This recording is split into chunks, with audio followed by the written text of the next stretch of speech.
दोस्तों, आपके अपने YouTube channel all about exam में आप सबों का फिर से स्वागत है।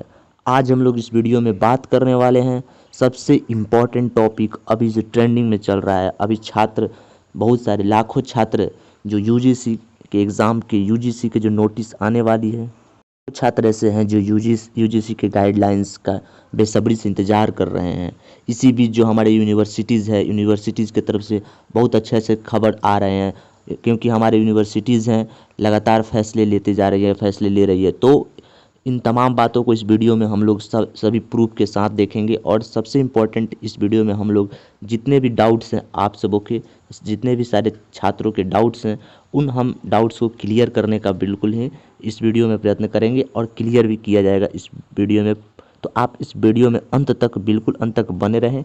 बिल्कुल आप वीडियो को स्किप नहीं कीजिए और देखिए क्या है आपके लिए बेहद इन्फॉर्म। करने से पहले मैं आपको बता दूं, अगर आप इस चैनल पे नए हैं तो चैनल को सब्सक्राइब कर लीजिए। वीडियो को पसंद आता है तो वीडियो को लाइक कीजिए और ज़्यादा से ज़्यादा इस वीडियो को शेयर कीजिए। तो आइए देखते हैं सबसे पहला इन्फॉर्मेशन क्या है। तो सबसे पहले मैं ये उन छात्रों को ये बता दूं जो यूजीसी के गाइडलाइंस का इंतज़ार कर रहे हैं और उनको गाइडलाइंस से केवल मतलब है, तो उनको मैं बता दूं कि यूजीसी ने अभी तक कोई गाइडलाइंस ऑफिशियल नोटिस पब्लिश नहीं किया है। तो जो छात्र यूजीसी के गाइडलाइंस का केवल इंतजार कर रहे हैं, जो जिन छात्रों को केवल गाइडलाइंस से मतलब है, वो वीडियो को स्किप कर सकते हैं और यहाँ से वीडियो को छोड़ सकते हैं। लेकिन जो वीडियो देखना चाहते हैं उनको मैं सबसे जो ज़्यादा इन्फॉर्मेटिव इन्फॉर्मेशन है, जो कह सकते हैं बेनिफिटेबल इन्फॉर्मेशन है, उसे हम लोग देखेंगे और उसके बारे में बात करते हैं। तो सबसे पहले हम बात करते हैं जो आपकी यूजीसी है, अभी तक तो कोई गाइडलाइंस जारी नहीं की है।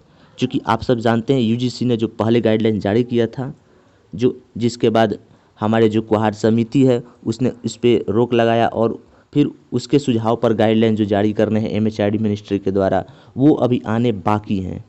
लेकिन अभी तक आ क्यों नहीं रहे, ये बहुत बड़ा प्रश्न है।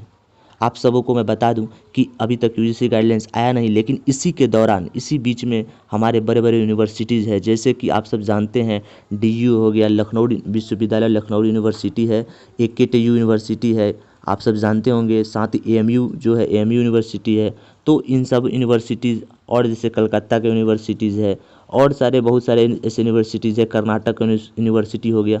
इन सारे यूनिवर्सिटी ने विदाउट जो यूजीसी का गाइडलाइंस है, बिना यूजीसी गाइडलाइंस का इंतजार किए उन लोगों ने अपना डिसीजन फैसला जो है लेना शुरू कर दिया है। जैसे मैं बता दूं, लखनऊ यूनिवर्सिटी की बात करें तो इसका एग्ज़ाम जो 7 जुलाई से होना था, इसको पोस्टपोन कर दिया गया है लखनऊ यूनिवर्सिटी के लखनऊ सरकार द्वारा। साथ ही देख सकते हैं एकेटी यूनिवर्सिटी, आप जानते होंगे अब्दुल कलाम का यूनिवर्सिटी, अब्दुल कलाम यूनिवर्सिटी है, इसका भी एग्ज़ाम 16 जुलाई से होना तय था। लेकिन इस एग्ज़ाम को भी पोस्टपोन कर दिया गया है बिना यूजीसी गाइडलाइंस को देखें।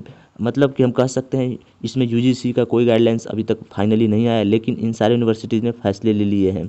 लेकिन हम आपको बता दें कि अगर आपका गाइडलाइंस आता है तो गाइडलाइंस में क्या होगा। तो गाइडलाइंस, चूँकि आप सबको पता होगा कि एक बार गाइडलाइंस आ चुका है जिसमें बताया गया था कि जो आपके पिछले सेमेस्टर्स के एग्ज़ाम, जो फर्स्ट ईयर सेकेंड ईयर या फर्स्ट ईयर सेकेंड सेमेस्टर के छात्र हैं, उन सारे छात्रों को प्रमोट किया जाए और जो फाइनल ईयर के छात्र हैं, फाइनल सेमेस्टर के छात्र हैं, उनका एग्ज़ाम कंडक्ट कराया जाए। तो लेकिन फिर उसके बाद जो कुहार समिति ने रोक लगाया और उसके बाद अभी तक जो गाइडलाइंस नहीं आ पाया है। तो हम आपको बता दें उन सारे छात्रों को जिनको लगता है कि आगे जो यूजीसी का गाइडलाइंस आएगा उसमें यही बताया जाएगा कि आपका जो एग्ज़ाम है फाइनल ईयर का, वो एग्ज़ाम कंडक्ट कराया जाएगा।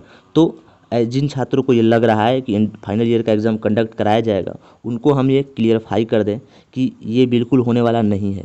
अब कैसे हम कह सकते हैं, तो इसके लिए हम आपको बता दें कि भारत के अंतर्गत जो भी यूनिवर्सिटीज़ है सब यूजीसी का फॉलो करेगा। लेकिन आपको मैंने बताया जैसे बहुत सारे यूनिवर्सिटीज़ है, इन्होंने एग्ज़ाम को पोस्टपोन कर दिया गया है।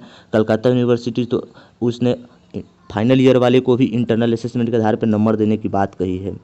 और साथ ही अगर आपका एग्ज़ाम होता है तो क्या होगा, अगर आप जिन छात्रों को लग रहा है कि एग्ज़ाम होगा फाइनल ईयर का, उनको मैं क्लियरफाई कर रहा हूँ, समझने की कोशिश कीजिएगा। अगर आपका एग्ज़ाम होता है तो फ़िलहाल तो 1 मंथ 2 मंथ के अंदर होगा नहीं। और क्यों नहीं होगा, क्योंकि डायरेक्ट एमएचआरडी मिनिस्टर है, जो अभी नीट और जेईई के एग्ज़ाम होने थे, उस एग्ज़ाम को पोस्टपोन करके सितंबर में करने की बात कही है। तो आपको बता दें सितंबर तक तो कोई एग्ज़ाम आपका नहीं होगा फाइनल ईयर का। अगर जिनको लगता है कि सितंबर के बाद एग्ज़ाम फाइनल का कंडक्ट कराया जा सकता है, तो हम उनको बता दें कि अगर सितंबर के बाद अगर एग्ज़ाम जब भी होता है तो सितंबर, अक्टूबर, नवंबर, फिर दिसंबर में होगा। दिसंबर या फिर जनवरी, इधर मतलब अभी से फ़िलहाल 3 मंथ बाद होने वाला है, अगर होगा भी एग्ज़ाम तो। तो अगर अगर एग्ज़ाम 3 मंथ बाद होता है, और आप सबों को पता होगा कि भारत में बड़े बड़े यूनिवर्सिटीज़ हैं जहाँ पे विदेश से भी छात्र आके पढ़ते हैं और भारत के कई कोने से छात्र जाकर पढ़ते हैं। जैसे कि भारत की यूनिवर्सिटीज़ में नेपाल के छात्र हो गए, फिर बांग्लादेश के छात्र हो गए, फिर भूटान के छात्र हो गए। तो यहाँ से छात्र मतलब देख सकते हैं आकर के पढ़ते हैं। तो ये 3 मंथ तो यहाँ रहेंगे नहीं, वो सब अपने घर जाने की कोशिश करेंगे। अगर फ़िलहाल जो भी छात्र है वो अपने घर पहुंच गया, चाहे वो भारत के किसी भी कोने में हो, अगर कोई बिहार का छात्र है, यूपी का छात्र है, अगर बेंगलोर में पढ़ रहा है, अगर वो 3 मंथ बाद फिर से उसको एग्ज़ाम देने जाना पड़ेगा। और आपको पता होगा कि कोरोना अभी फ़िलहाल 5 मंथ, 6 मंथ, 1 साल मतलब इस साल तक बिल्कुल रहने वाला है, कहीं जाएगा नहीं। तो इस तरह कह सकते हैं कि आपका एग्ज़ाम, अगर जिनको लगता है कि एग्ज़ाम बाद में कंडक्ट कराया जाएगा, तो इस साल आपका एग्ज़ाम बिल्कुल नहीं कंडक्ट कराया जाएगा। इसके आधार पर आपको इतना लेट विश्वविद्यालय कभी करा नहीं सकता है, क्योंकि अगर इतना लेट होता है तो आपका करियर के साथ आपको खिलवाड़ माना जाएगा, करियर के साथ अच्छा नहीं होगा। तो इस आधार पे हम क्लियर साफ तौर पे कह सकते हैं कि फाइनल ईयर वाले छात्र को भी प्रमोट ही किया जाएगा, इसमें बिल्कुल ही कोई शक नहीं है। अब बात रही कि प्रमोट जब किया जाएगा तो प्रमोट किस आधार पे किया जाएगा, उनको नंबर्स कैसे मिलेंगे, तो ये आपके लिए इम्पॉर्टेंट है जानना। आपको अच्छी तरह से समझना है कि आपको प्रमोट के बाद आपको कितना नंबर मिलेगा, कैसे प्रमोट किया जाएगा, आपको कैसे इंटरनल असेसमेंट के आधार पर नंबर दिया जाएगा। तो इसके लिए सीबीएसई और एमएचआरडी मिनिस्टर ने पहले से ही 10th और 12th के लिए जो आपका इंटरनल असेसमेंट के लिए जो प्रोसेस जारी किया है, फार्मूला जारी किया है, उसको आप देख सकते हैं। उसमें 7-8 पन्ने में बिल्कुल ही साफ तौर पे, क्लियर तौर पे, लेकिन वही आपको 7-8 पेज है, उसको अच्छे से पढ़ना पड़ेगा। उसमें जो आपको मिल जाएगा सीबीएसई के ऑफिशियल वेबसाइट पे, उसमें सीधे तौर पे फार्मूला दिया गया है और साफ तौर पे डिस्क्राइब किया गया है कि आपको कैसे कैसे नंबर जोड़े जाएंगे। लेकिन उसे आप पढ़िएगा तो उसमें ज़्यादा आपको समय लगेगा, उसको समझना भी सबके बस की बात नहीं है। तो हम आपको शॉर्ट फॉर्म में बता रहे हैं जिससे आप समझ सकते हैं कि आपका जो इंटरनल असेसमेंट होगा और आपको जो नंबर्स दिए जाएंगे आपको प्रीवियस ईयर के अनुसार, तो वो आपको कैसे मिलेंगे और कितने मिलेंगे, इसका मैं एक तरह का लेखा जोखा आपको बता सकता हूँ। जो मैं ये खुद का नहीं बता रहा हूँ, मैं ये बताऊँगा क्योंकि इसमें कलकत्ता का एक यूनिवर्सिटी है, उसने इसी आधार पे नंबर को जारी करने का बताने का प्रयास कर रहा है। तो उसी को हम लोग देखते हैं वो क्या है, यहाँ पर देख सकते हैं आप और इसे समझ सकते हैं। इस पे सीधे तौर पे पूरा डिटेल तो नहीं दिया गया है, लेकिन एक तरह का कह सकते हैं हल्का फुल्का आपको बताया गया है, जिसमें आपको जो बैक ईयर वाले छात्र हैं, जिनको प्रीवियस ईयर भी बैक लगा था, चाहे वो बीटेक वाले छात्र हो, चाहे फिर ग्रेजुएशन वाले छात्र हो, बीए वाला, बीएससी, कोई भी छात्र हो उनके लिए है ये, किसी भी यूनिवर्सिटी के छात्र हो, वो एक तरह का कॉमन यहाँ पे बात कही गई है। देख सकते हैं यहाँ पे लिखा गया है जो साफ तौर पे कि जो फाइनल ईयर के स्टूडेंट बेसब्री से यूजीसी के नई गाइडलाइंस का इंतजार कर रहे हैं, जारी होने के बाद जो सब चीज़ स्पष्ट हो जाएगा, ये साफ तौर पे लिखा गया है। लेकिन जो फार्मूला है यहाँ पे, परीक्षा रद्द होने के बाद जो जिस फार्मूला के आधार पे आपको मार्क्स दिए जाएंगे वो बेहद इंपॉर्टेंट है। लेकिन और साथ ही लिखा गया है कि 2020-21 के जो एकेडमिक कैलेंडर हैं वो भी जो गाइडलाइंस के बाद ही अपडेट किए जाएंगे यूजीसी की ऑफिशियल साइट पे, तो देख सकते हैं। और इस दौरान जो यूजीसी के दिशा निर्देश जारी करने के दौरान ही अभी देख सकते हैं बहुत सारे विश्वविद्यालय हैं, जैसे हमने बताया आपको, फैसला लेना शुरू कर दिया, चाहे पटना का वुमेंस कॉलेज हो, फिर लखनऊ का विश्वविद्यालय हो, एएमयू हो, जेएनयू हो, इन सभी ने फैसले लेना शुरू कर दिए हैं। इसी के दौरान देख सकते हैं साफ तौर पर लिखा है गुरुवार को जो कलकत्ता यूनिवर्सिटी है, इसने फैसला लेते हुए अंडर ग्रेजुएट और पोस्ट ग्रेजुएट स्तर पर जो स्टूडेंट्स हैं इनको इंटरनल असेसमेंट और पिछले सेमेस्टर में प्रदर्शन के आधार पर पास किए जाएंगे, ऐसा फैसला ले लिया है। तो देख सकते हैं, और ये फाइनल ईयर वालों को भी ऐसा ही प्रोसेस लगाया जाएगा। अब इसमें 20% मार्क्स जो होंगे इंटरनल असेसमेंट से, देख सकते हैं साफ तौर पे लिखा गया है 20% जो मार्क्स होंगे वो आपको इंटरनल असेसमेंट से, और 80% जो मार्क्स होंगे वो पिछले बेस्ट सेमेस्टर से दिए जाएंगे।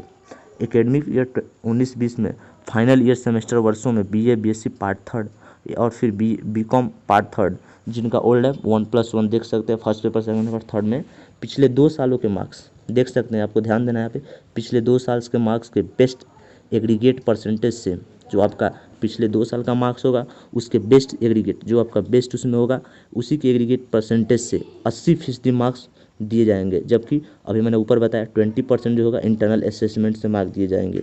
तो ये आपके लिए बहुत इंपॉर्टेंट है। अगर आप इसको अच्छे से समझना चाहते हैं तो सीबीएसई का वाला देख सकते हो, उसमें फार्मूले तो और साफ तौर पे दिया गया है, जिसमें ग्रेस मार्क की भी बात कही गई है। और उसमें सीबीएसई वाला में एक अलग आपको देखने मिलेगा, क्योंकि उसमें एक जो आपका ग्रेस के साथ साथ जो आपका मेडिटेशन है उसकी भी बात कही गई है। तो देख सकते हैं आपका जो होल जो कंसेप्ट है, इसी आधार पे आपके नंबर्स को प्रिपेयर किया जाएगा।